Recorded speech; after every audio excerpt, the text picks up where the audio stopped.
நம்ம வீடியோ பார்த்து கொண்டிருக்கிற உங்கள் எல்லாரையும் இயேசு கிறிஸ்துவின் நாமத்தினால நான் வாழ்த்துக்கிறேன். இந்த நாள்லையும் ஆவிக்குரிய சிந்தனைக்கென்று நான் எடுத்துக்கொண்ட தலைப்பானது கனம் பண்ணுவார். அரசாங்க ஊழியர்களை அரசாங்கம் ஓரளவு கனப்படுத்துகிறது, மேன்மைப்படுத்துகிறது. சம்பளம் கொடுக்குறாங்க, பென்ஷன் கொடுக்குறாங்க, ஓய்வூதியம் கொடுத்து பராமரிக்கிறாங்க, அப்படித்தானே? அதே மாதிரி ஸ்கூலில் பார்க்கும்போது ஒரு மாணவன் படிப்பில் ரொம்ப சூப்பராக இருக்கிறான்னா அவனை சமுதாயம் கனப்படுத்துகிறது. அதே போல் விளையாட்டு போட்டியில் ஒரு பையன் முதல் பரிசு பெறுகிறான் அப்படின்னு சொன்னால் அவனுக்கு வெள்ளிக்கோப்பை கொடுக்குறாங்க, சர்டிஃபிகேட் கொடுக்குறாங்க, இதெல்லாம் கொடுத்து கனப்படுத்துகிறாங்க.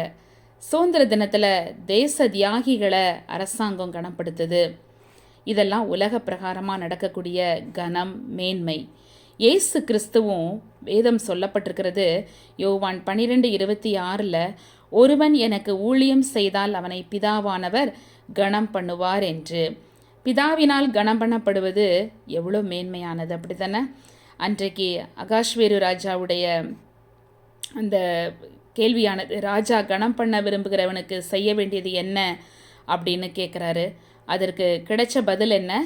ராஜா கனம் பண்ண விரும்புகிற மனுஷனை அலங்கரித்த பின் அவனை குதிரையின் மேல் ஏற்றி நகர வீதியில் உலாவும்படி செய்து, ராஜா கனம் பண்ண விரும்புகிற மனுஷனுக்கு இப்படியே செய்யப்படும் என்று அவனுக்கு முன்பாக கூறப்பட வேண்டும். எஸ்தர் 6:9 நம்ம படிக்கிறோம்.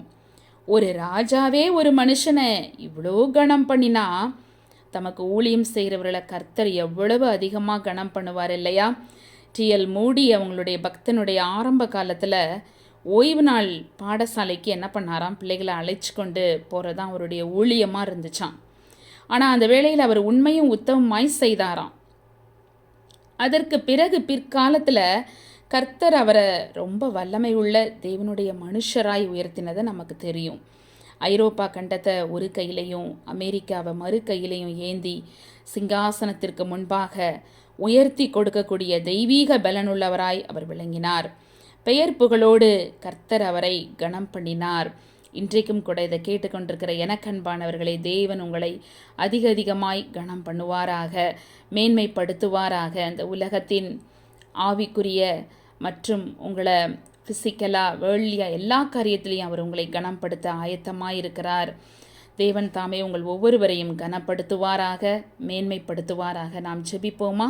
அன்புள்ள பரமபிதாவே, இதை கேட்டுக்கொண்டிருக்கிற ஒவ்வொரு பிள்ளைகளையும் அப்பா, கர்த்தர் வேலையிலையும் அப்பா குடும்பத்திலையும் எல்லா சமுதாய காரியங்களிலையும் கர்த்தர் மேன்மைப்படுத்தி உயர்த்தி கனப்படுத்தி அப்பா நீர் ஆசீர்வதிக்கும்படிக்கு நாங்கள் வேண்டிக் கொள்ளுகிறோம். குறிப்பாக ஊழியம் செய்கிற ஒவ்வொரு பிள்ளைகளையும் கர்த்தர் அப்பா கனப்படுத்தும்படிக்கு நான் வேண்டிக் கொள்ளுகிறேன். கர்த்தர் தாமே ஒவ்வொரு பிள்ளைகளையும் நீர் ஆசீர்வதிப்பீராக, வழி நடத்துவீராக. இயேசுவின் நாமத்தில் ஜெபிக்கிறேன் நல்ல பிதாவே, ஆமேன், ஆமேன். வாங்க, இன்னைக்கு மலேசியாவில் உள்ள ஃப்ரூட்ஸ் கடைக்கு நம்ம போகலாமா?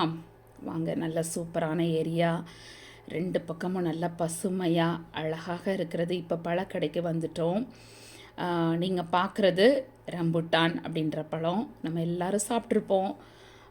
அதுக்கப்புறம் லெஃப்டில் பாருங்களேன், ஒரு லேடி அதை எடுத்து கட் பண்ணுறாங்க. எங்கள் ரிலேட்டிவ் அங்கே கூட்டிகிட்டு போனாங்க. இங்கே நம்ம எப்படி டீ கடையில் சாப்பிடுவோம், அதை மாதிரி அங்கே பழக்கடையில் ஃப்ரூட்ஸை ஃப்ரெஷ்ஷாக வாங்கி சாப்பிட்றத நம்ம பார்க்க முடியும். நாங்கள் போன நேரம் சரியான மழைங்க. அந்த மழையிலையும் பழங்கள் வாங்கி சாப்பிட்ற காட்சி தான் இது. பாருங்கள், ஒரு பக்கம் ரம்புட்டான் பழம் இருக்குது.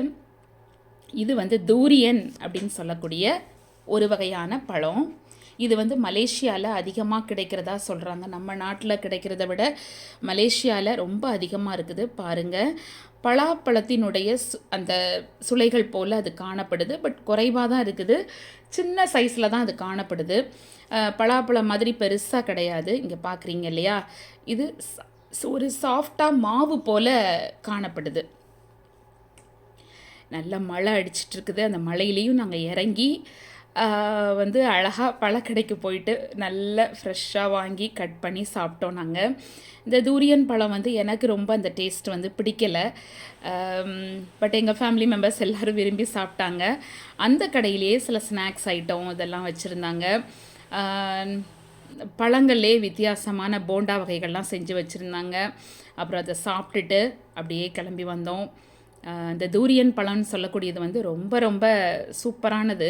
இது வந்து ஃபீவருக்கெலாம் யூஸ் பண்ணுறாங்க, ஹை பிளட் ப்ரெஷருக்கு, அப்புறம் லிவர் சம்மந்தமான நோய்களுக்கு இதெல்லாம் பயன்படுத்துகிறதா கேள்விப்பட்டேன் நான். இப்போவும் நம்ம ஒரு சைனீஸ் ரெஸ்டாரண்ட்டை நோக்கி போயிட்டுருக்குறோம் நைட்டு டின்னருக்காக. அங்கே பல வகையான மீன்கள் இருக்கிற இடத்த பார்த்தோம். அப்புறம் வாத்து இதெல்லாம் அழகாக போகிறத நம்ம அந்த இடத்துல பார்க்க முடியும். ரொம்ப சூப்பராக இருந்தது. இந்த இடத்துல தண்ணி பாய்ந்து போகிறத பார்க்க முடியும். இந்த சைட்லேயே ரெஸ்டாரண்ட் இருந்தது பாருங்கள். இது சைனீஸ் ரெஸ்டாரண்ட்டு. நீங்கள்லாம் போயிருந்தீங்கன்னா உங்களுக்கு ஒரு அனுபவம் இருந்திருக்கும்னு நினைக்கிறேன். அங்கே இருக்கிற ஃபுட் வெரைட்டிஸ் வந்து நமக்கு ரொம்ப பிடிக்காது. பட் எங்கள் ரிலேட்டிவ் வந்து கூட்டிகிட்டு போனதுனால நாங்கள் எல்லோரும் அந்த இடத்துக்கு போனோம். அங்கே போயிட்டு ஃபர்ஸ்ட் டைமாக இங்கே இருக்கிற மீனை பாருங்கள். ஆல்மோஸ்ட் செமி குக்டு தான். இது வந்து ஃப்ரெஷ்ஷாக அப்படியே போயிட்டுருக்குது. எங்களுக்கெல்லாம் ரொம்ப இது வந்து சாப்பிட முடியலை. அப்புறம் எக் ஆம்லெட்ஸு இந்த மாதிரிலாம் வச்சுருந்தாங்க. நிறைய ஜூஸ் வெரைட்டிஸ் இதெல்லாம் இருந்துச்சு. எல்லாமே சூடாக இருந்தது. அங்கே இருந்த கிளைமேட்டுக்கும் ஒரு நல்ல ஒரு கோல்டாக இருந்தது அந்த நேரம். பாருங்கள், இதில் தான் எல்லோரும் உட்காந்து நாங்கள் சாப்பிட்டோம். நல்ல ஒரு லொக்கேஷனாக இருந்தது. சைடில் வந்து ரிவர் மாதிரி எல்லாம் செட் பண்ணியிருந்தாங்க. நல்லா இருந்தது. மலேசியா அப்படின்னு சொல்லப்போனால் டிஃப்ரெண்ட்டான வெரைட்டிஸில் ஃபுட்டு, அதாவது வந்து பழ வகைகள் இதெல்லாம் பார்க்க முடிந்தது. நீங்களும் தூரியன் பழம் கிடைச்சா கண்டிப்பாக வாங்கி சாப்பிடுங்க. அது நம்மளுடைய ஹெல்த் கண்டிஷனுக்கு ரொம்ப ரொம்ப பயனுள்ளதாக இருக்கும். கண்டிப்பாக தூரியன் வந்து எல்லாருக்கும் பிடிக்காது. பிடிச்சவங்க கண்டிப்பாக வாங்கி சாப்பிட்டு நீங்கள் பயன்பெறுங்க. இந்த வீடியோ கண்டிப்பாக உங்களுக்கு பிடிச்சிருக்குன்னு நினைக்கிறேன். லைக் பண்ணுங்கள், சப்ஸ்கிரைப் பண்ணுங்கள், கமெண்ட் பண்ணுங்கள்.